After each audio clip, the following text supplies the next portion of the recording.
untuk ngobrol soal kreativitas. Nggak mudah kita ngomong kreativitas itu sebenarnya. Kita membedakan ide kreativitas sama inovasi aja kadang masih silang sengkarut nggak keruan. Tapi itu gunanya kita ngobrol-ngobrol di sini. Dan sepertinya saya agak punya background untuk bisa ngomong kreativitas. Karena Leto sudah umurnya hampir 15 tahun dan kita berkarya terus tanpa henti. Itu juga menggunakan kreativitas. Nah, hari ini kita akan ngomong tentang unleash your creativity. Salah, arahnya ke sana ya. Kok nggak gerak nih? Oke. Unleash creativity for inovasi maksud saya. Kreativitas. Kita ngomong kreativitas tentang produk manusia untuk kreatif. Kok nggak gerak ini? Bismillahirrahmanirrahim. Oke. Tadi judulnya kemarin saya ngelihat di poster itu ada yang ngomong passionate, balance dan impactful. Kita ngomong dari passionate dulu, karena itu semua nanti berhubungan dengan kreativitas.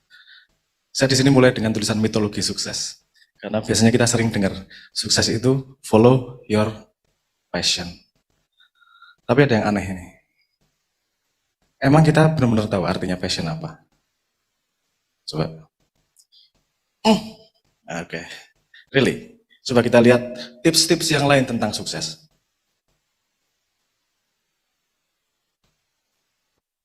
Follow your passion. Tapi kita juga pernah dengar tips tentang sukses yang lain. No pain, no gain. Ada yang ngomong 1% bakat, 99% keringat. Nah ini ada yang salah nih, berlawanan kan ini. Follow your passion sama suruh kerja keras nih. Yang salah di mana nih? Arti passion apa sih? Yang kita pahami passion adalah sesuatu yang kita senangi sangat gitu kan ya. Kita ikuti, kita senangi. Tapi coba kita track sebentar. Arti kata passion dari mana sih? Kalau kita melihat di kamus, passion itu berasal dari kata passio. Kita lihat. Passio artinya apa? Passio arti pertamanya adalah suffering, menderita, bukan kesenangan. Jadi follow your passion itu bisa diartikan bukan ngejar kesenangannya, tapi justru penderitaannya. Kamu bersedia mencapai yang kamu inginkan dengan menanggung penderitaan. Follow your passion. Artinya adalah follow the suffering you willing to endure. Ikuti kesusahan yang kamu mau tanggung untuk menuju apa yang kamu inginkan. Karena pada proses mengejar mimpi itu nggak pernah mudah. Apapun nggak mudah. Nggak punya mimpi aja susah, apalagi punya mimpi, apalagi punya cita-cita. Mungkin dikit, ini bukan passion saya ini. Loh, passion itu bukan urusan kesenangan. Passion itu justru yang nomor satu adalah penderitaannya. Kamu bersedia menderita untuk mencapai itu atau tidak? Karena penderitaan itu pasti kok. Saya menyebutnya sebagai hukum penderitaan, hukum kekekalan penderitaan. Saya lulusan fisika, jadi jangan dibantah ya. Ada hukum kekekalan penderitaan. Nggak hanya kekekalan energi, kekekalan penderitaan juga ada. Misalnya gini, malas sekolah, malas kuliah, susah cari kerja. Penderitaannya di susah cari kerja. Atau kamu menderita sekolah, tapi mudah cari kerja. Penderitaannya kan ada semua tuh, tinggal pilih di mana. Jadi kalau passionate, maulah menderita untuk sesuatu yang memang kamu senang lakukan, memang kamu ingin tujukan. Leto itu album pertamanya kita tahun 2005, 2004-2005, lama, udah tua saya. Jadi untuk bikin satu album itu ada 10 lagu. Tapi lagu yang kita setor ada 37. Ada 27 lagu tidak berguna dan dibuang ke sampah. Hanya untuk membuat 10 lagu dalam satu album. Kalau kita menyesal, ya nggak akan jadi itu yang namanya album. Kalau kita sayang sama satu karya, dipaksa-paksain nggak akan jadi itu satu album. Jadi bersedia menderita berkarya, nggak apa-apa nih. Yang penting tujuannya tercapai. Follow the suffering you willing to endure. Nah, sekarang saya ngajak, karena kita sudah tahu arti passion, saya mau mengajak kita semua untuk menderita hari ini. Kita membahas tentang kreativitas, kita breakdown kreativitas, karena kreativitas sampai saat ini sering dianggap sebagai sesuatu yang out of nowhere. Kita itu sudah melakukan musik edukasi. Kita dari 2012 sudah muter ngomong tentang kreativitas. Karena adik-adik ini agak bingung, disuruh kreatif, tapi tidak disediakan metodologi untuk kreatif itu seperti apa. Makanya pengen kita breakdown yang namanya kreativitas. Penderitaan yang disengaja, let's suffer. Kita ngomong passion sudah, nanti kita akan ngomong tentang balance dan impactful. Tapi sebelum menderita, saya pengen ngasih sedikit nyep-nyep lah bahasa Jogja. Nyep-nyep itu artinya biar hatinya dingin sedikit sebelum penderitaan yang mengikutinya.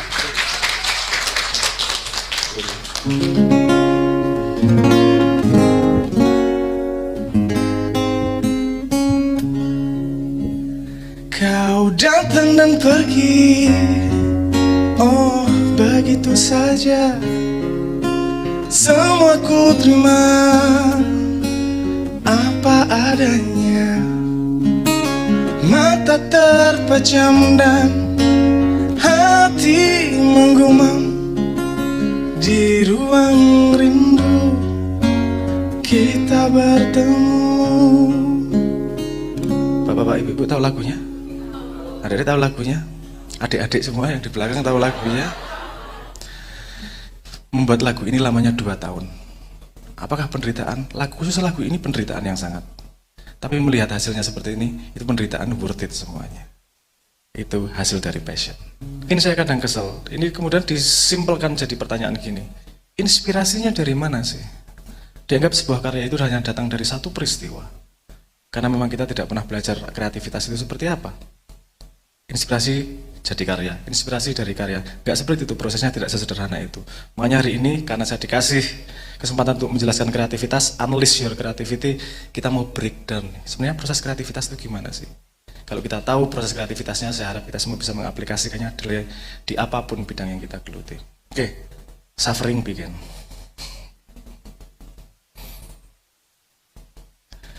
Ini kok lama ya? Geraknya ini. Oke.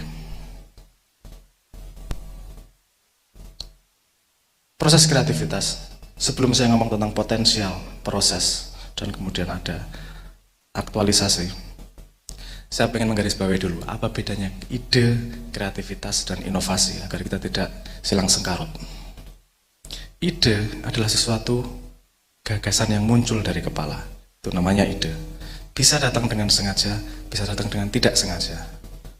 Kreativitas adalah ide yang muncul dengan sengaja. Itu bedanya kreativitas dengan ide. Kalau kreativitas munculnya disengaja, kita butuh sesuatu, kita butuh jawaban, kita memunculkan ide, itu namanya kreativitas.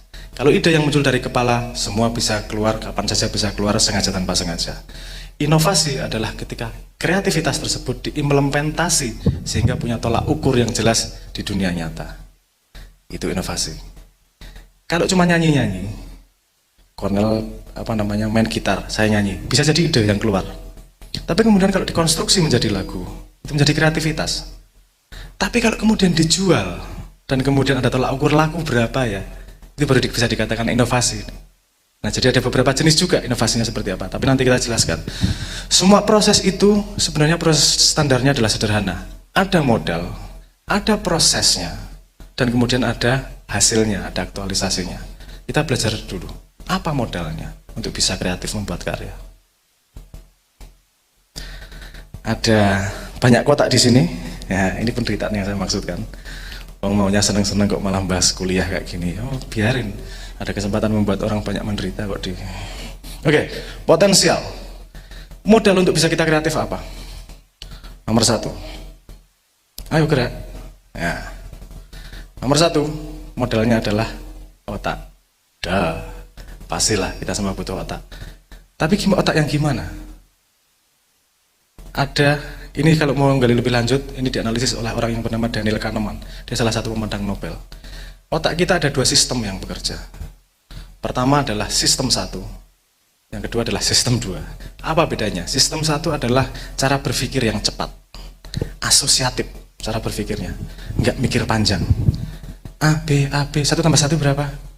2. Misalnya saya kasih contoh. Di rumah ada yang punya pompa air, ya. Listriknya gede nggak? Dia pompa airnya kalau hidup terus sama hidup nyala itu listriknya banyak mana? Hidup nyala. Itu cara berpikir sistem 1. Hidup nyala sama hidup terus lebih banyak hidup nyala. Kalau pakai sistem 2, pasti berpikir hidup sama nyala apa bedanya ya? Kalau hidup mati baru lebih banyak listriknya. Kalau hidup terus sama hidup nyala nggak ada bedanya. Itu sistem 2 yang bisa menangkap itu. Sistem 2 adalah sistem cara berpikir yang lambat, analitik, lambat, logik. Sistem 1 menghasilkan opini, sistem 2 menghasilkan kritik. Itu 2 cara berpikir yang berbeda itu. Kita harus tahu model berpikir itu sehingga kita tahu mengaplikasikannya, sehingga bisa balance. Ya, saya masuk pada proses itu. Sehingga kita balance. Kalau mau kreatif, kapan pakai sistem 1, kapan pakai sistem 2. Selain itu, di otak kita juga ada banyak mode yang bekerja. Mode norma, mode ekonomi, mode kompetisi, dan mode eksplorasi. Itu beberapa contoh yang saya tulis. Misalnya saya kasih contoh bedanya mode norma dan mode ekonomi.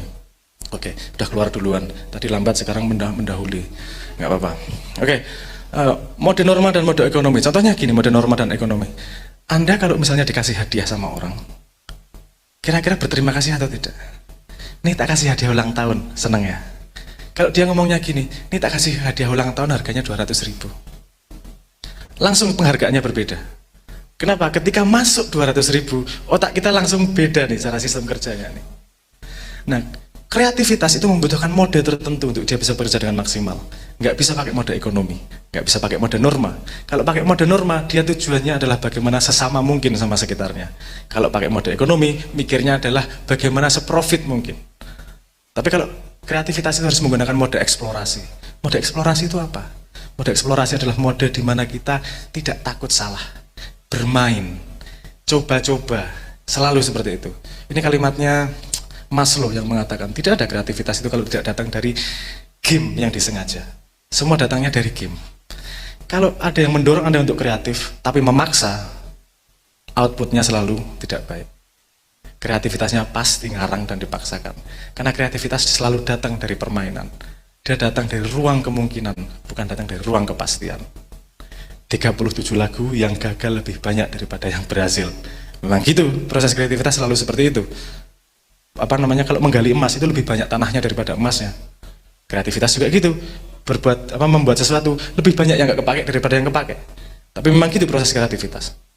Ada mode, yang kedua adalah ilmu. Ilmu itu ada 2 tipikal ilmu. Ilmu empiris dan ilmu testimonial. Ilmu empiris itu yang kita alami sendiri. Belajar Cornell, teman saya nih, Cornell, gitaris Leto ini. Ini sarjana gitar. Di sarjana belajar gitar itu tidak hanya pada teorinya, tapi juga pada prakteknya. Karena harus dua-duanya. Kalau empiris itu mengalami sendiri, kalau testimonial itu dengar-dengar, baca dari buku, belajar dari orang, mendengarkan dari orang. Ini testimonial nih. Ini tetap nggak ada gunanya kalau tidak mengalami empiris sendiri nanti. Jadi 2 sumber itu yang perlu kita perhatikan. Oke, itu modal dalam kreativitas. Sekarang kita ngomong pada proses kreativitas. Ada 3 jalur juga di sini. Pertama, menyerap ilmu. Kecepatan, nggak apa-apa lah, whatever. Pertama, menyerap ilmu. Kita tahu tadi, ada sistem 1, ada sistem 2. Menyerap ilmu itu biasanya pakai sistem 1 karena malas belajar. Padahal seharusnya ketika menyerap ilmu, itu yang dominan sistem 2. Seperti tadi saya katakan, hidup nyala. Menyerap ilmunya, kalau pakai sistem 1, salah. Harusnya pakai sistem 2. Saya kasih contoh lagi. Misalnya menyerap ilmu nih. Kita kasih contoh yang sederhana. Anda semua bisa ngitung dari 1 sampai 100 enggak? Bisa? Mudah ya? Sistem 1. Coba. 1, 2, 3, 4. Coba. Coba dikatakan 7, 8. Mudah atau susah? Mudah. Sekarang saya tanya sederhana. Dari 0 sampai 100 angka 9-nya ada berapa? 12. 19. Yakin? Hah? Oke, ada lagi yang ngomong? Salah. 20. Ada yang ngomong apa aja? 9, 19, 29, 39, 40, 95, 96, 97, 98, 90, 91, 92, 93, 94, dan seterusnya. Itu kadang-kadang saya sering menemukan orang yang karena merasa mudah kemudian meremehkan. Padahal ilmu itu terletak bukan pada yang hanya kita lihat. Perlu sistem 2 untuk mengolah, untuk mencari yang ada di belakangnya. Selalu seperti itu. Kalimat terkenal dari Sting tentang musik. Musik itu bukan suara yang dimainkan, tapi keheningan yang terjadi di antara nada. Ini yang ngomong Sting, bukan saya ini. Jadi dia sudah meng-approach, sudah melihat musik tidak hanya dari nada, tapi justru dari keheningan negatifnya, negatif musiknya, negatif space-nya di situ. Nah ini kalau kita pakai positif, pakai sistem 1, susah setengah mati ini. Tapi kalau kita pakai sistem 2, kita bisa menganalisis. Oh gini musik itu. Misalnya gini, musik.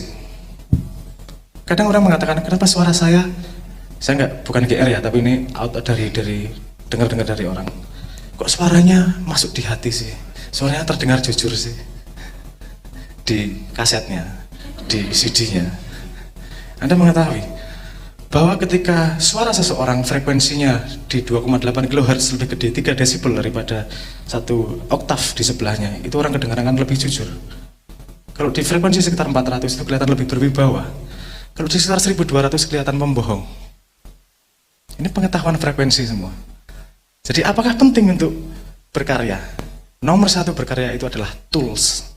Pelukis itu pakai intuisi, tapi dia harus belajar cat, dia harus belajar kanvas, dia harus belajar kuas. Itu menyerap ilmu sistem 2 yang paling dominan. Oke, kita yang nomor 2, meledakkan. Ketika kita sudah punya tools, yang dilakukan haruslah kemudian meledakkan. Meledakkan itu apa? Berkarya semaunya. Itu harus pakai sistem 1. Justru, nggak boleh pakai sistem 2. Karena kalau berkarya pakai sistem 2, nggak jadi karyanya. Gini, bener apa salah ya? Gini, bagus apa salahnya? Ini jelek apa enggak ya? Sampai kalau di musik ada yang namanya red light syndrome. Apa itu red light syndrome? Jadi orang jago banget main, ketika rekaman ada lampu merah recording, gemeter. Nggak jadi.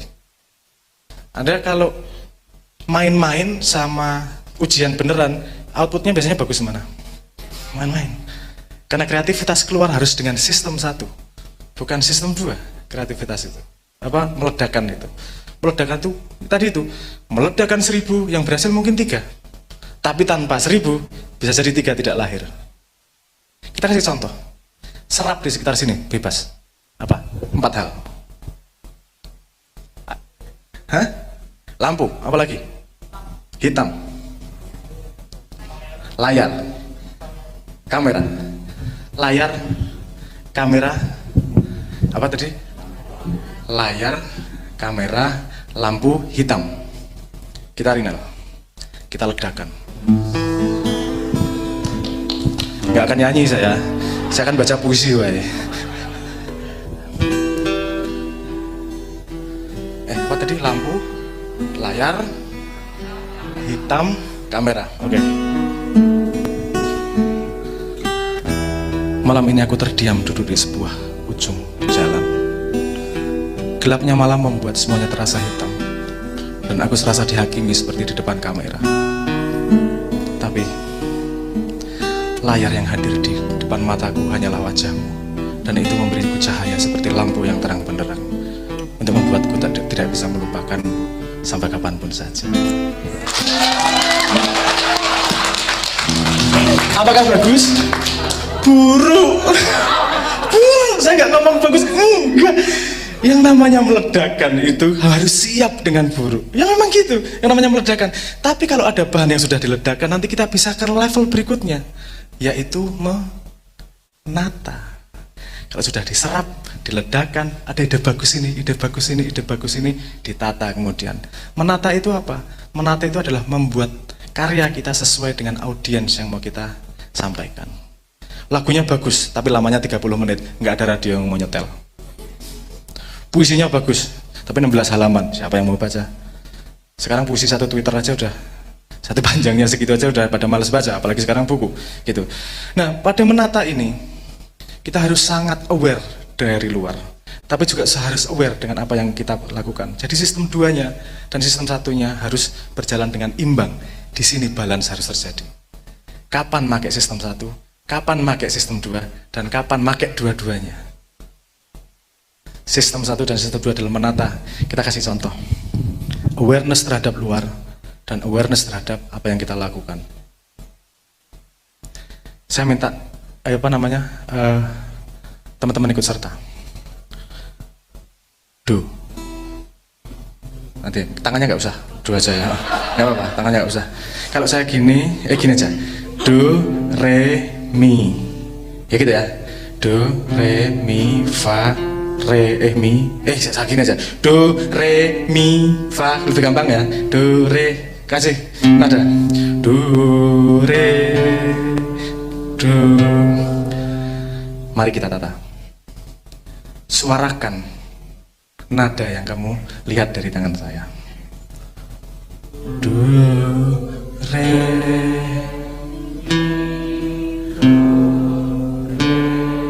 Bentar, saya ulangi lagi. Suarakan nada yang saya ajarkan. Re, mi, fa, do, re, re.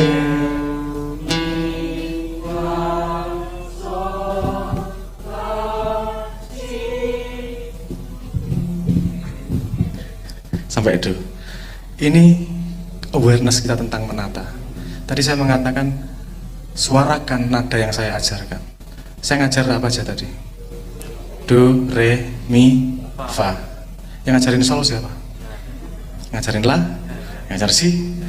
Apakah itu salah? Enggak salah. Menata itu menyesuaikan dengan kebutuhan. Kebutuhan di set up dengan pertanyaan. Justru karena kita tahu, jadi kita terdorong untuk meneruskan. Justru yang susah itu dari hal-hal kecil. Kepleset itu tidak pernah pakai batu besar. Kepleset itu pasti dari batu kecil. Nah di sini awareness, sensitivitas ketika kreativitas pada saat menata itu adalah sensitivitas yang sangat-sangat kecil seperti itu. Sistem satunya bisa disebut sebagai human centered design. Desain itu bukan hanya karena fitur, tapi motif manusianya gimana menggerakkannya.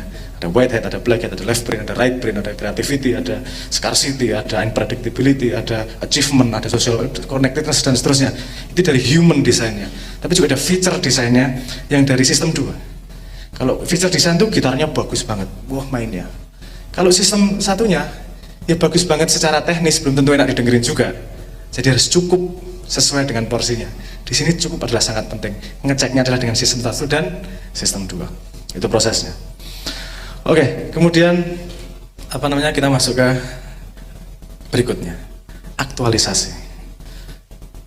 Setelah kita kemudian berkarya, kemudian kita mempunyai output.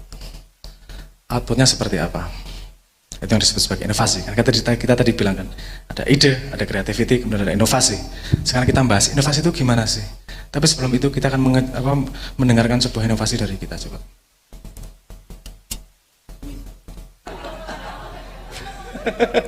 Bernyanyi di depan umum. Ya, kadang-kadang kita mau sekreatif apa, mau gimana, kadang-kadang ada faktor eksternal yang tidak bisa kita hindari. Jarang dalam hidup kita bisa mencapai titik maksimal. Yang bisa kita kejar adalah titik optimal. Tapi optimal mungkin cukup, karena kita tidak bekerja sendirian. Dan kita tidak hanya bekerja satu generasi, bisa diteruskan generasi berikutnya. Dan alhamdulillah pandemi sudah mulai mereda, dan semoga tidak ada gelombang berikutnya, dan semoga kita selalu bisa semakin berkarya. Oke, kita teruskan penderitaannya. Tadi kita sudah ngomong tentang passion. Terus kemudian kita ngomong balance, bagaimana menggunakan modal otak kita, modal ilmu, dan yang nggak tulis saya sini sebenarnya modal sumber daya. Karena nggak bisa berkarya juga tanpa sumber daya. Salah satu yang paling dihargai dari proses kreatif itu adalah yang buat kopi. Karena tanpa pembuat kopinya, ini mau musisi sehebat apapun ya tetap aja kayak gini. Tanpa kopi. Nah, tadi saya ulangi lagi, penting untuk menyerap ilmu, kemudian meledakannya, dan kemudian menatanya. Ini kalau Anda lihat fenomena-fenomena misalnya, kenapa kadang-kadang seniman ketika berkarya butuh obat-obatan, butuh mabuk dulu, butuh dan gitu-gitu. Karena ketika pada proses meledakan, itu otaknya terlalu tajam, sehingga dia butuh menumpulkan otak itu, sehingga dia perlu pakai obat-obatan. Kalau kita sudah tahu proses ini, kita tidak perlu menggunakan eksternal faktor nih. Kita tahu, oke, ini waktunya loss nih, udah, nggak usah dipikirin, nggak usah ditumpulkan. Karena sebenarnya yang paling menyakitkan dalam hidup itu otak kita sendiri. Kadang-kadang kita sakit dengan masa depan, atau kita sakit dengan ingatan masa lalu. Seharusnya dia jadi modal untuk berkarya, bukan untuk menyakiti. Masa depan hanyalah imajinasi, masa lalu hanyalah memori. Tapi hidup yang terjadi adalah hari ini. Di hari ini gunakan benar-benar untuk membuat impact. Kita ngomong tentang impact. Tidak semua karya menghasilkan impact yang sama. Saya mengkategorikan ini menjadi 3. Pertama, impact yang disebut sebagai impact inspirasi. Ini biasanya terjadi di karya seni, karena dia adalah sebuah peristiwa. ada peristiwa gambal, ada peristiwa lagu, ada peristiwa yang lain, peristiwa angkat senjata, peristiwa teriak bersama-sama. Itu peristiwa yang menghasilkan inspirasi. Karena semua karya adalah gift menurut saya. Gift dari manusia kepada the world. Ini pada inspirasi, gift-nya berbentuk sebagai purpose, tujuan. Ketika terinspirasi, kita jadi pengen berbuat sesuatu, ingin mencapai sesuatu. Inspirasi, karyanya berbentuk peristiwa. Dan kemudian gift-nya adalah purpose atau tujuan. Itu level paling sederhana. Tapi berikut, ini kalau misalnya, kalau di lagu, inspirasi itu lagu yang berbeda.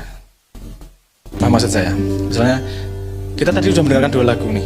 Ini lagu yang lain misalnya. Ku teringat, pada janjimu ku terikat. Hanya sekejap ku berdiri, ku lakukan sepenuh hati. Peduli, ku peduli, siang dan malam yang berganti.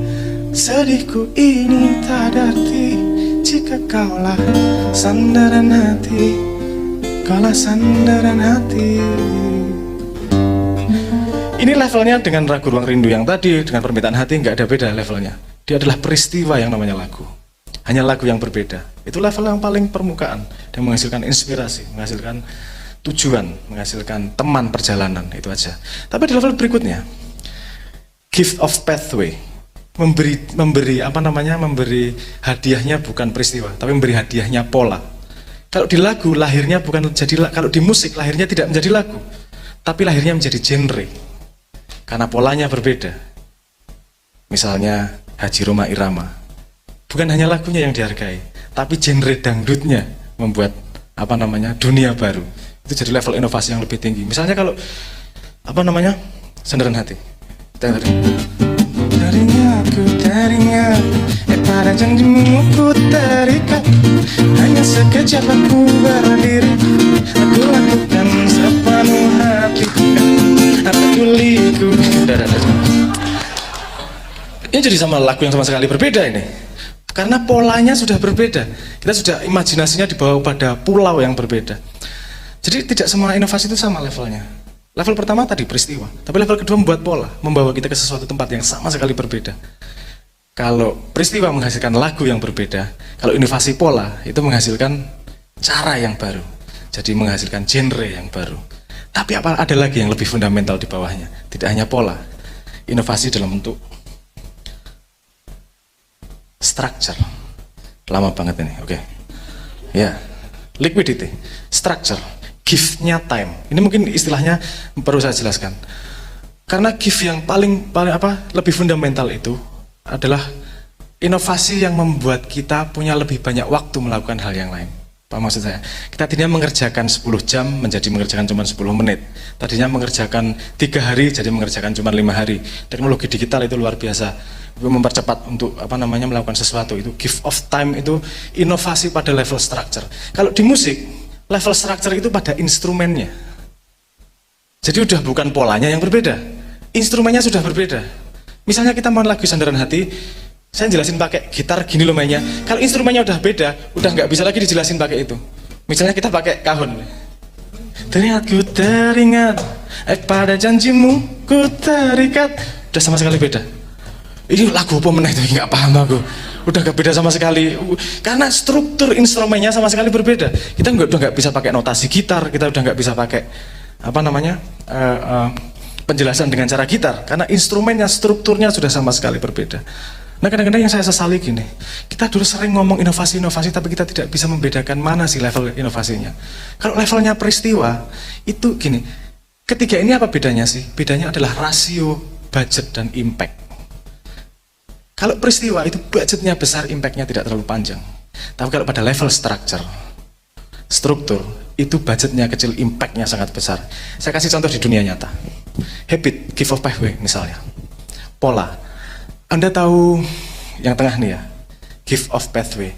Ini artinya bahwa gini, kita tidak boleh terkungkung pada pola sebelumnya. Kita harus bisa lepas dari pola sebelumnya untuk menemukan pola baru. Saya pengen cerita sedikit pola yang agak lucu sebenarnya, menurut saya sih. Anda tahu roket yang ke luar angkasa? Kenapa ukurannya segitu? Nggak bisa lebih besar, Pak? Anda pernah memikir sebabnya kenapa? Menurut ceritanya sebabnya gini.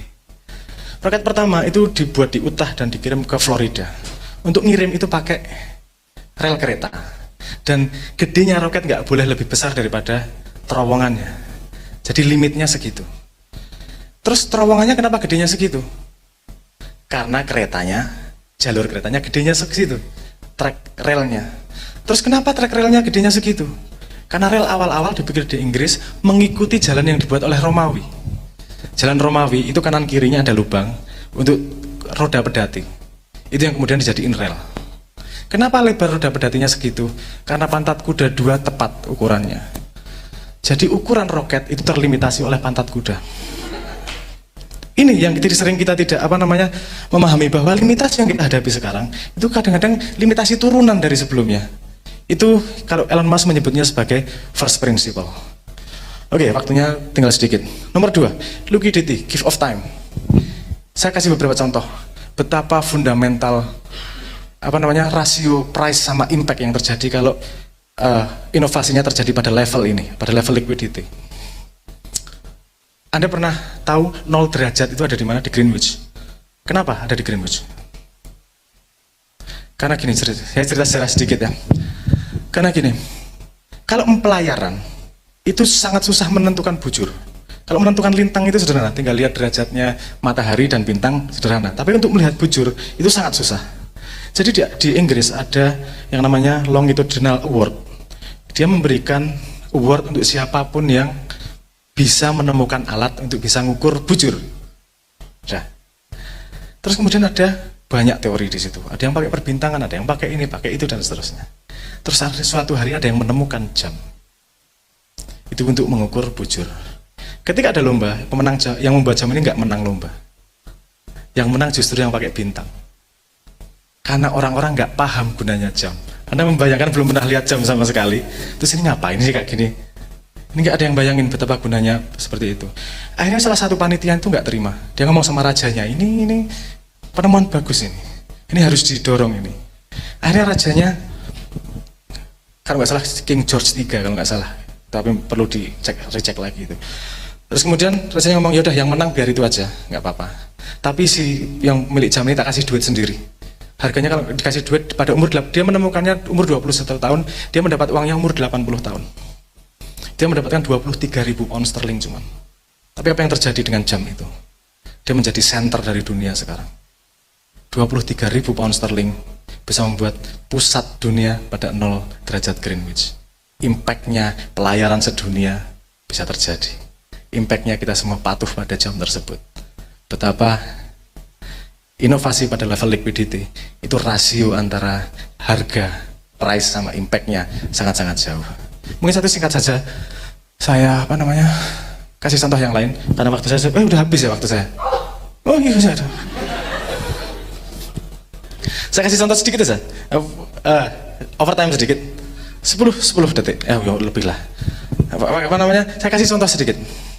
Dulu kalau mau bikin samurai itu belajar masak besinya itu butuh 6 jam, 6 tahun masaknya biar bener.